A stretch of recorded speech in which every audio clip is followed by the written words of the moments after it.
We begin tonight with the devastation hitting southeast Texas, where Harvey made land over the weekend as a Category 4 hurricane and then stalled, dumping torrential rain, which could top 4 feet in some areas when all is said and done.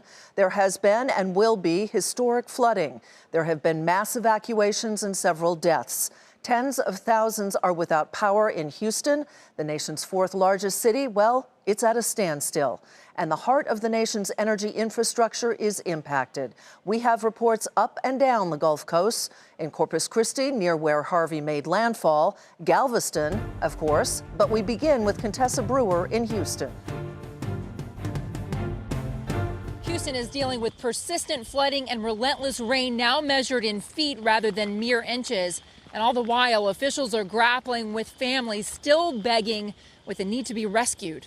On boats, by helicopter, even being carried, thousands of people were rescued from rising waters. 5 o'clock in the morning, we started to get water inside the house, and it kept creeping up, and finally there's about 3 feet. Jacob and Megan Joseph watched water intrude on their beautiful home and overtake their cars. They picked us up on jet skis, brought us to a midway point at this church in Bel Air, and then we had HPD bring us on these big high volume or high water vehicles to bring us here. At the convention center, they found shelter and a place to sit.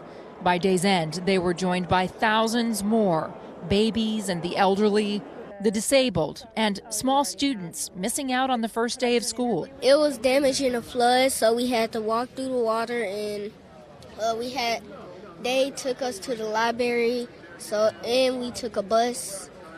So that's how we ended up here. As they join other families made homeless by the storm, FEMA announced it expects 500,000 Texans to apply for federal disaster aid because of Harvey damage.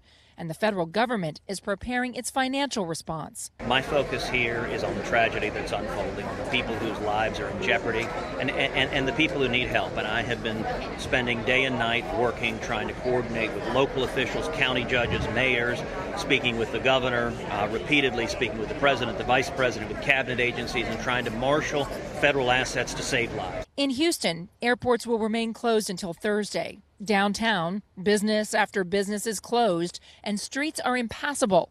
Locals are putting off thinking about the financial toll. We're shut down for today, and we don't know how long we'll be shut down this week. Primarily, it's because of the impact on our colleagues and employees. 3 million workers have jobs in the Metro Houston area.